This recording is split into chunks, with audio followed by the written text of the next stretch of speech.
Hi guys, it's me, Mrs. Eriksen. I bet you thought you were going to be able to escape me today because I'm not in class, but it couldn't be further from the truth. So, as your note at the beginning of class stated, you are going to be watching this PowerPoint video, and at the end there will be a quiz to see whether or not you listened. You have to score at least a 70% in order to receive credit. So, make sure you're paying attention.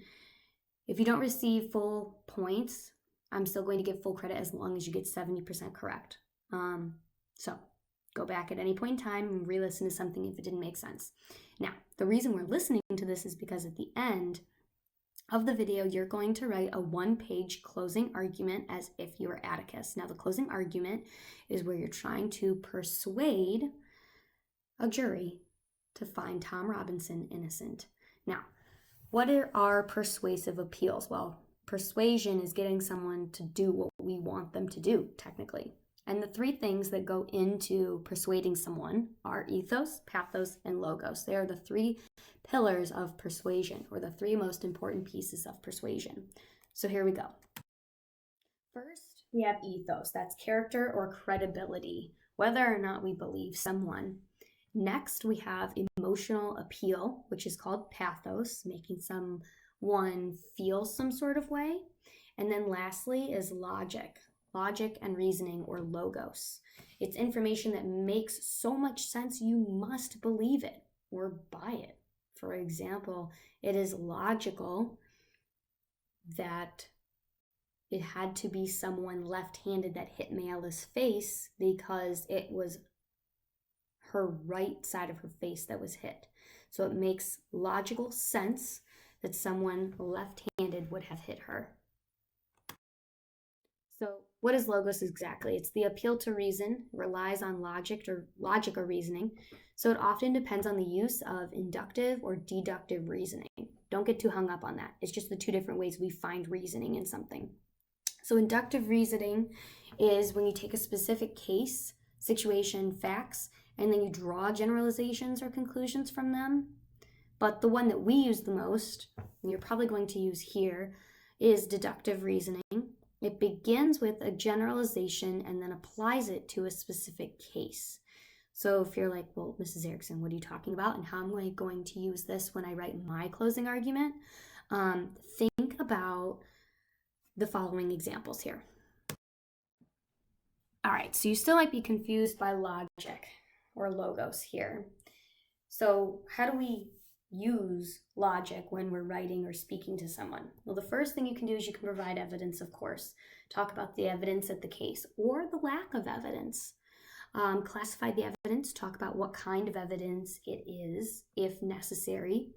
You can cite authorities. In this case, we can talk about Hecate, which we know Atticus is certainly going to talk about Hecate when he gives his closing argument. You can quote research if possible, not really necessary here or available to us. We don't have research. We use facts. The fact of the matter is that Mayala was beat on the side of her face and that she had marks around her neck. You theorize about the case or about the cause and effect if available. Order chronologically. That's talking about the timeline of events. What happened first? Mayala asked Tom to come inside the house. Then what happened? Go through the order of events. You can provide testimony, so talk about testimony that makes sense or testimony that doesn't make sense to prove that it's not logical. You cite commonly held beliefs if possible, and then you can use the inductive or deductive reasoning, and you can read on the screen a reminder of what those are if needed. So here are some examples. For deductive reasoning, you might say something like, all animals need oxygen. Because this is true of every animal, it is true of each animal as well. Therefore, you can truthfully conclude that a specific animal like your pet gerbil needs oxygen. So I took like a big statement. Every animal needs to be able to breathe. And I can then talk about a small case scenario like your pet gerbil. Now, inductive reasoning, that's taking a small idea and making a big idea. So, for example, my bicycle has a flat tire. My bicycle is silver. Therefore, all silver bicycles have flat tires. If you think that this line of reasoning seems slightly off, give yourself a pat on the back. Obviously, it makes no sense.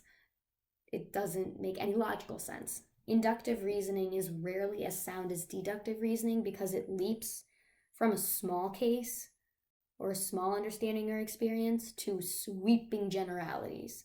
All right, so next we have ethos. Ethos is ethical appeal based on the character, credibility, or reliability of the writer.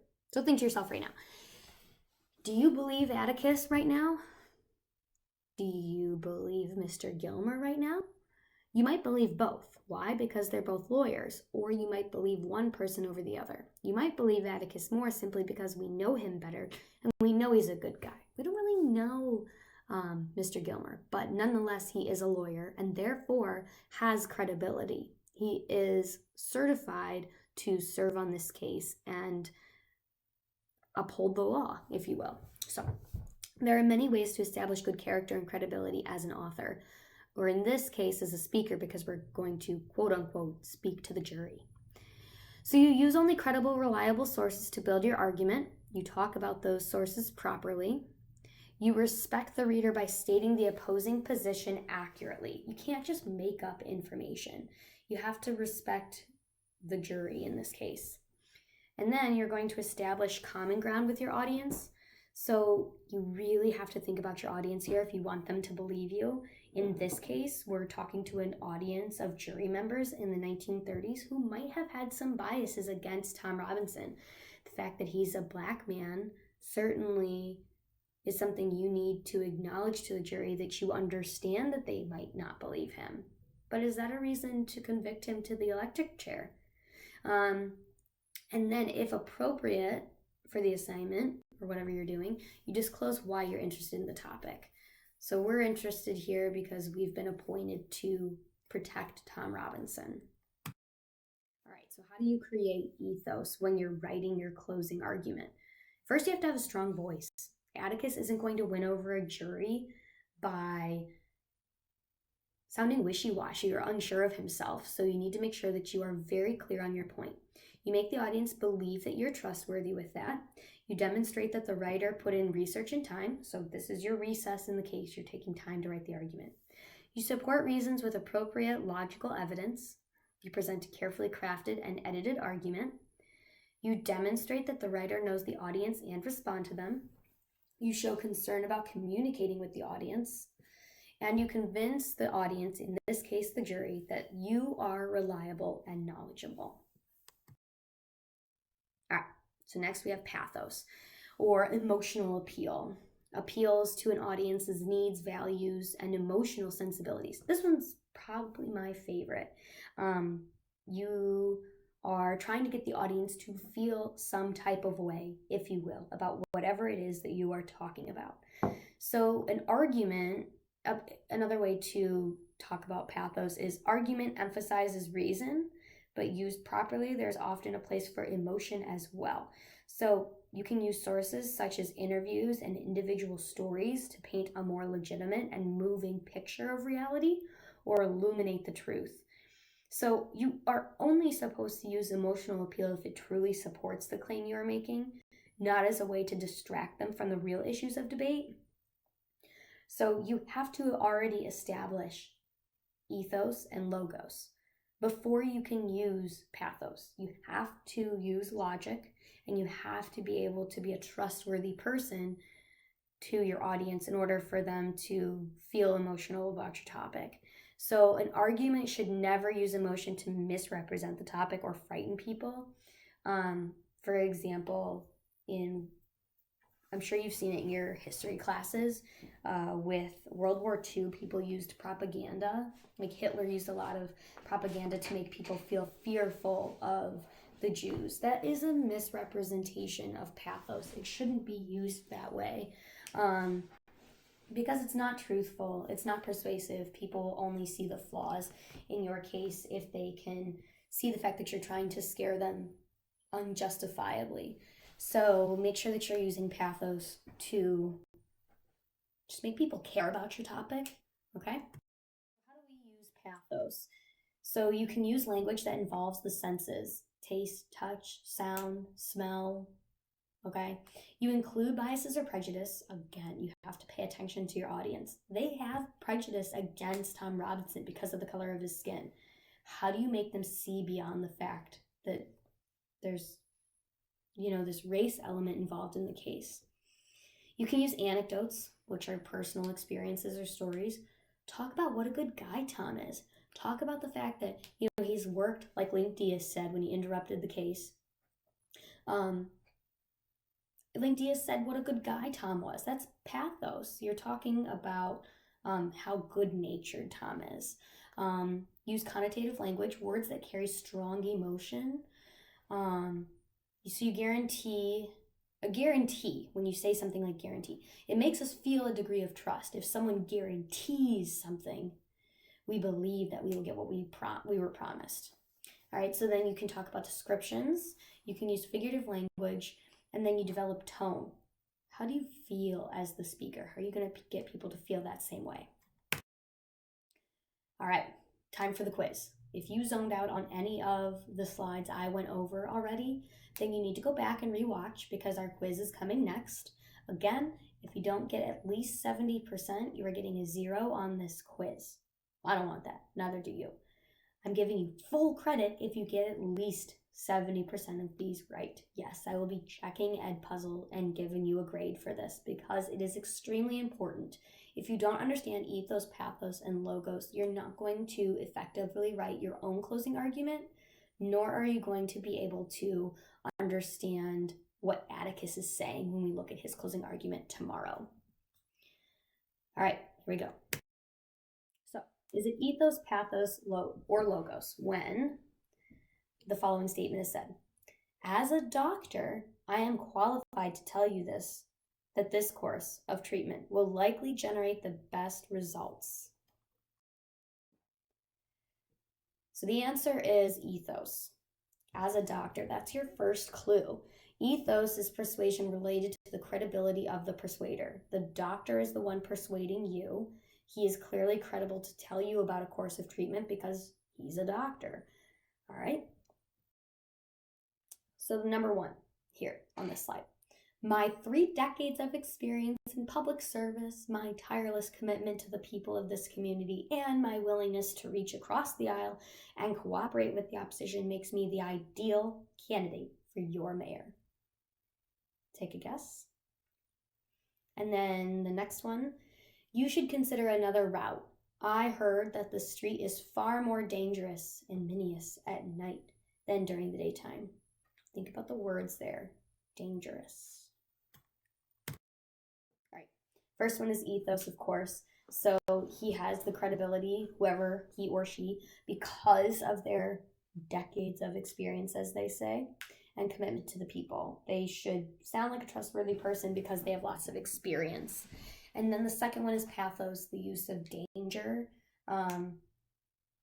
Helps us bring in some sort of emotion. Also, it's certainly not ethos. This person heard that the street was far more dangerous, but that doesn't necessarily mean that they are a credible source. And it's definitely not logic. Just because they heard it doesn't mean it to be true either. So that's pathos there. Next, don't be the last person on the block to have their lawn treated. You don't want to be the laughing stock of your community. Ladies and gentlemen of the jury, we have not only the fingerprints, the lack of an alibi, a clear motive, and an express desire to commit the robbery. We also have the video of the suspect breaking in. The case could not be more open and shut. What do we have here? First, pathos. When it says you don't want to be the laughing stock of your community, not like a good reason. That's not logical that that's the reason you should mow your lawn. But it also, whoever is saying this hasn't established that there's someone trustworthy. So they're creating some sort of emotion here. They don't want you to be embarrassed. Next, it's obviously logos because we're talking about actual evidence. It is logical that because because we have fingerprints, no alibi, and clear motive, it makes sense that this case is open and shut. You see advertisements all the time. So let's give it a shot here with a visual use of ethos, pathos, and logos. So here we have Katy Perry. She's holding some sort of makeup. Guys, I'm not expecting you to know that. This is makeup, and so Katy Perry is a sign of beauty. So is she creating ethos, pathos, or logos? It says Instaglam yourself. This one's ethos. We trust that we will look glamorous because Katy Perry does. We trust her credibility. She's clearly seen as someone who's really pretty, and so others might want to buy this product because they want to look pretty like her. Next, here we have a dog, and he's looking at us. He said, the advertisement says, most animals at the Humane Society were dropped off because of bad behavior, like being born. Help find a home for one of these adorable animals today. Is that ethos? Is the dog someone credible? Is it pathos? Are they trying to make you feel emotional? Or is it logical? Definitely pathos. Look at those puppy eyes, trying to create some sort of emotion right there. This poor creature pulls at our heartstrings. This makes us want to go adopt him now. All right, so to conclude, we have ethos, it's credibility. How can you establish, if you're writing as if you're Atticus, how can you create credibility without saying, I'm a lawyer, you should believe me? Next, we have pathos, emotion. How are you going to make the jury feel either bad for Tom or angry at Mayella and Bob? How can you do that when you're writing your final plea to the jury? Please find him innocent.